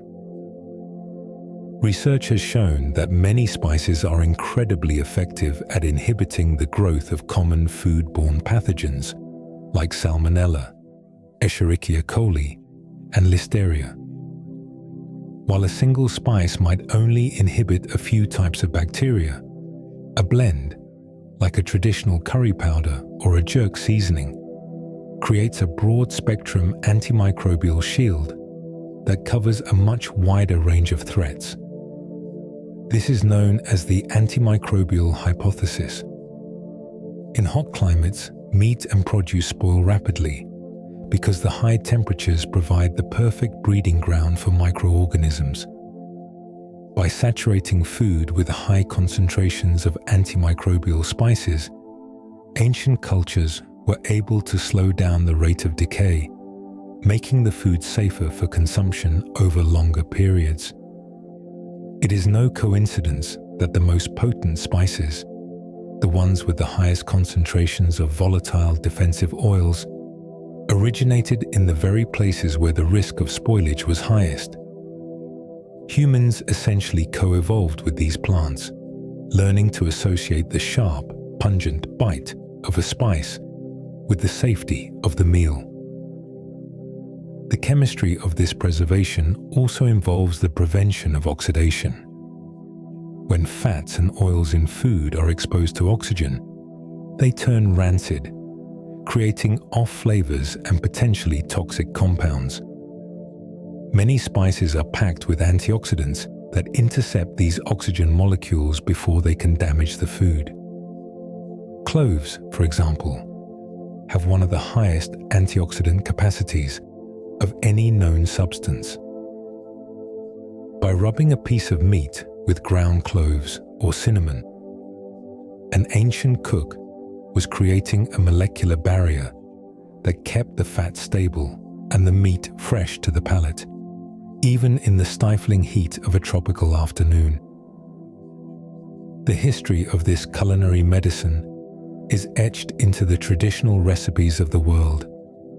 In the Caribbean, jerk seasoning, a powerful mixture of allspice, cloves, and hot chilies, was used by the Maroons to preserve meat in the humid mountains. In India, the use of turmeric in almost every dish provided a constant, low-level antiseptic treatment for the digestive system. In the Middle East, the use of sumac and za'atar provided acidic and antimicrobial properties that helped maintain food safety in the desert. These were not just recipes, they were survival strategies, a sophisticated form of technology that used the chemical warfare of the plant kingdom to protect the health of the human tribe. This functional beauty of spices reminds us that our sense of taste is often a guide to our well-being. We have learned to love the flavors that once kept us alive. When we taste the complexity of a heavily spiced dish, we are tasting thousands of years of human ingenuity and biological collaboration. The spice was the guardian of the hearth, an invisible sentinel that stood between the feast and the famine. As we consider the role of these edible antibiotics, it becomes clear that the spice cabinet is actually a pharmacy of the forest. The same molecules that protected the cinnamon bark from rainforest mold and the chili from tropical fungi have spent centuries protecting us. This realization adds a layer of gratitude to our understanding of flavor. We are not just eating for pleasure. We are participating in an ancient defensive ritual, a legacy of health and resilience that has been passed down through the generations, one fragrant, protective seed at a time. This protective shield, once a matter of life and death on the equator, now serves as a comforting reminder of the strength found in the smallest of nature's creations. Of all the ways spices interact with our biology, perhaps the most profound is their ability to bypass our conscious thought and strike directly at our emotions. We have all experienced it. A sudden whiff of nutmeg in a crowded shop, or the sharp, earthy scent of ginger on a rainy afternoon, and suddenly we are no longer in the present.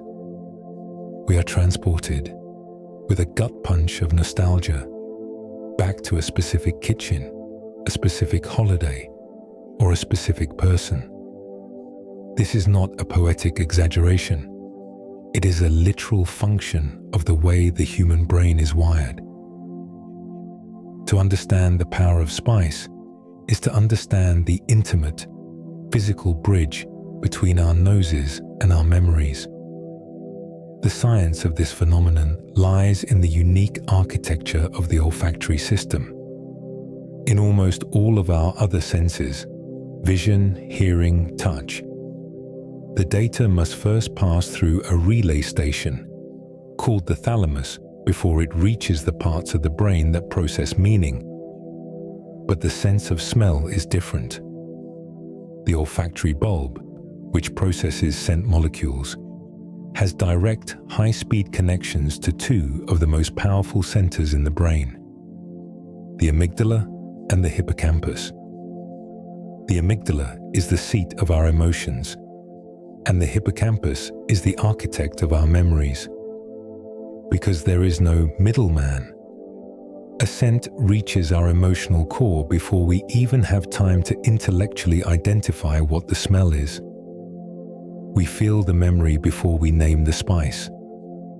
This is often called the Proustian moment, named after the writer Marcel Proust, who famously described how a bite of a tea-soaked cake triggered a flood of childhood recollections. When we inhale the complex volatile compounds of a spice, the warm myristicin of nutmeg or the zesty gingerol of ginger, those molecules bind to receptors in the nose, sending an electrical signal that unlocks a dormant file in our hippocampal memory bank. Because spices are often associated with special occasions, family meals, or the safety of the home, these files are usually packed with intense emotional data. The scent of cinnamon doesn't just remind you of a cookie. It reminds you of the feeling of being protected, the warmth of a specific radiator, or the sound of a loved one's voice. From an evolutionary perspective, this deep connection between scent and memory was a survival tool. Our ancestors needed to remember exactly which plants were nutritious and which were toxic. A single scent memory formed during a safe meal would be etched into the brain for a lifetime, ensuring that the individual would seek out that plant again. Today, we use that same prehistoric hardware to navigate our personal histories. The spice cabinet is, in a very real sense, a biological time machine. It holds the chemical fingerprints of our past, waiting for a single breath to bring them back to life. Furthermore, the chemistry of spices can actually influence our mood in the present. The scent of vanilla has been shown in clinical settings to reduce anxiety and provide a sense of maternal comfort. The scent of black pepper can stimulate alertness, while the cooling aroma of cardamom can help clear mental fog. We are not just smelling these plants. We are interacting with a complex pharmacological system that alters our brain chemistry. When we use spices in our daily lives, we are performing a subtle form of aromatherapy, using the ancient defenses of plants to regulate our modern emotional states. The beauty of this system is that it is entirely personal. While the chemistry of a peppercorn is the same in every jar, the memory it triggers is unique to you. Your spice map is a reflection of your own journey, your own family traditions, and your own moments of joy. One person may find comfort in the medicinal scent of cloves, while another may find it in the bright, citrusy lift of coriander. We are all walking libraries of scent, carrying with us a hidden landscape of memories that can be summoned by the twist of a cap or the grating of a nut. As we move through the world, these fragrant markers stand as silent sentinels of our identity. They remind us of where we have been and who we have loved. The gut punch of nostalgia is a gift from our biology, a reminder that we are deeply connected to our history through the very air we breathe.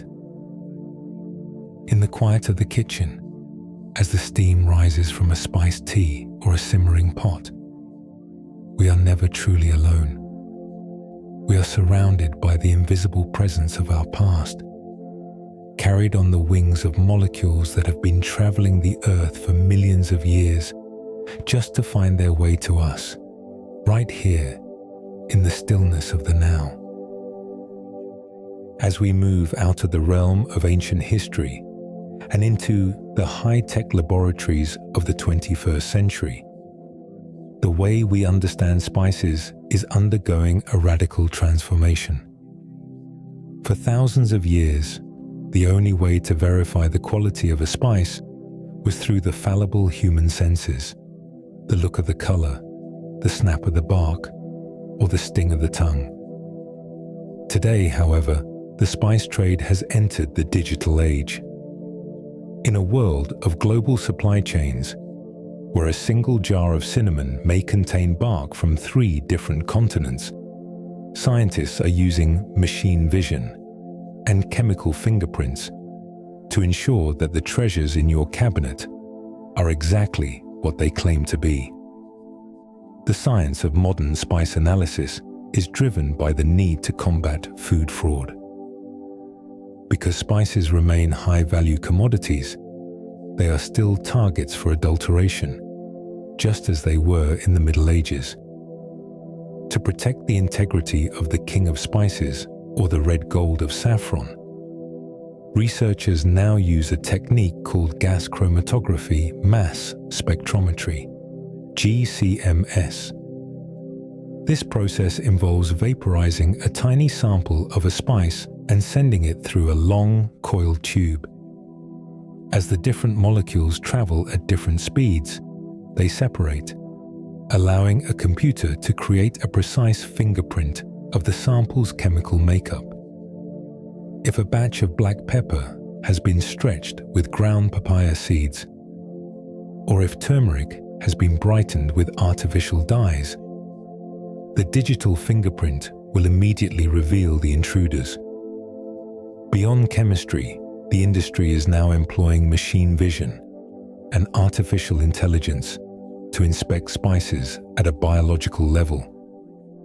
High-speed cameras, capable of seeing wavelengths of light invisible to the human eye, scan thousands of peppercorns or cardamom pods per minute as they fly across conveyor belts. These systems are trained to recognize the specific geometry of quality. They can detect the microscopic patterns of mold, the subtle discoloration of a sun-damaged pod, or the presence of foreign organic matter that a human eye would miss in the blur of production. This technology ensures that only the most resilient and nutrient-dense specimens make it into the final jar, preserving the biological excellence of the plant. One of the most exciting frontiers in modern spice science is the study of terroir, the idea that the specific soil, altitude, and weather of a region create a unique chemical signature in the plant. Just as a sommelier can identify the hillside where a grape was grown, modern chemometric mapping can pinpoint the exact origin of a ginger rhizome or a vanilla bean. Scientists can analyze the isotopes of oxygen and nitrogen within the plant cells, which act as a GPS coordinate of the water and soil the plant consumed while growing. This allows for a level of transparency never before seen in human history, connecting the consumer directly to the specific patch of earth where their spice began its life. Furthermore, the digital age is helping us understand the synergy of spices. For centuries, traditional medicine claimed that certain spices worked better when combined, such as the famous pairing of turmeric and black pepper. Modern molecular analysis has finally proven why. The piperine in black pepper inhibits a specific metabolic pathway in the human liver that would otherwise flush out the curcumin in turmeric. By blocking this exit door, the pepper allows the turmeric's beneficial molecules to stay in the bloodstream for much longer. We are using digital modeling to map these interactions, creating a new map of flavor that treats the spice cabinet as a sophisticated, multi-part biological system. The transition from the wooden holds of 17th century ships to the stainless steel labs of today has not stripped the spice of its mystery. It has only deepened our appreciation for its complexity. We are no longer just guessing at the power of these plants. We are seeing their molecular dance in high definition. This digital lens allows us to respect the plant's evolutionary journey with a precision the ancients could only imagine. It ensures that the volatile spirit of the spice, that precious, fleeting essence that defines its character, is captured and protected with the full weight of modern human knowledge. As we look at the quiet jars on our shelves, we can see them now as the intersection of two worlds: the ancient, rhythmic growth of the forest and the invisible, high-speed precision of the digital age. The spice is a bridge through time, a biological survivor that has been authenticated by the most advanced tools we possess, all to ensure that when you finally open that jar, the experience is pure, potent, and true to the plant's original intent. We have moved from the blind trade of the Silk Road to a world of transparent flavor, where every grain of pepper carries with it a digital certificate of its own incredible history. As our journey through the molecular and historical landscape of the spice cabinet reaches its conclusion, we must return to the fundamental question that has pulsed beneath every chapter. Why do we use spices? When we look at the vast effort required to harvest a single stigma of saffron, or the wars fought over a handful of cloves, it seems irrational that humanity would expend such energy for a simple pinch of flavor. Yet the answer is found in the unique way spices bridge the gap between our survival and our spirit. We use spices because they are the ultimate multi-taxonomical tool, a single seed that serves as a preservative, a medicine, a sensory map, and a connection to the divine.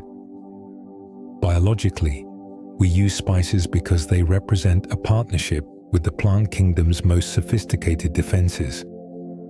As we have seen, the burn of a chili or the sting of mustard is actually a borrowed immunity. We use them because our ancestors learned that the same chemistry that protected a tropical tree from rot could protect a human family from disease. Spices are our edible antibiotics, a way to harness the evolutionary brilliance of a rainforest evergreen to keep our own food safe and our bodies resilient. We use them because we are the only species on Earth capable of turning a plant's weapon of war into a tool for our own well-being. Psychologically, we use spices because they are the most efficient anchors of memory we possess, because the olfactory system is wired directly into the emotional centers of our brain.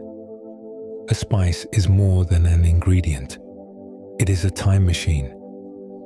We use nutmeg, ginger, and cinnamon not just to satisfy our hunger, but to summon our history.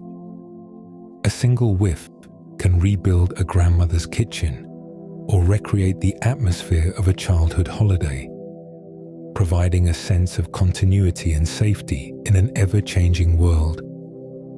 We use spices because they allow us to carry our homes with us, no matter how far we travel from our roots. Physically, the journey ends here, in the quiet, still center of the kitchen. Here, in the small glass jars lined up on the shelf, the vast, churning history of the planet has been compressed into a handful of seeds, barks, and buds. The journey of the spice is ultimately a story of biological concentration. A tree spends decades drawing minerals from the earth and light from the sun, only to fold all of that energy into a single, thin layer of bark or a solitary, fragrant flower bud.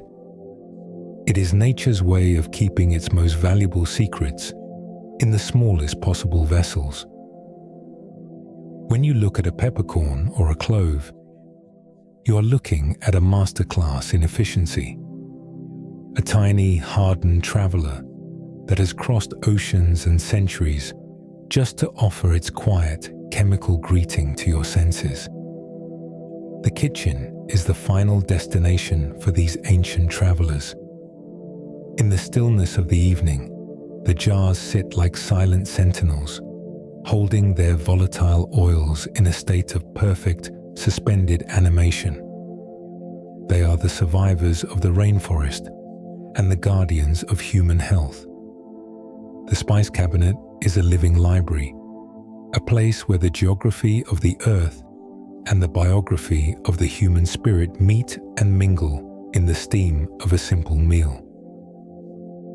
As the day finally recedes, the complexity of the world begins to soften. The wars fought over nutmeg, the ships driven by the monsoon, and the chemical bombs of the mustard seed all settle into a state of profound peace. The spices have done their work. They have traveled the world and crossed the threshold of your home to bring a sense of richness and protection to your life. The journey is over. The sails of the ancient ships are furled, and the forest is quiet under the light of a distant moon. The scent of the spice cabinet is a fragrance of arrival. The smell of a home that is safe, grounded, and connected to the deep rhythms of the natural world. There is nothing left to do but to acknowledge the steady, enduring pulse of the earth. The story of spice is your story, a narrative of resilience and the simple, profound joy of being exactly where you are. As the light dims, let the legacy of these gnarled travelers wrap you in a blanket of aromatic peace, guiding you into a rest that is as deep and timeless as the ancient soil from which they once sprang.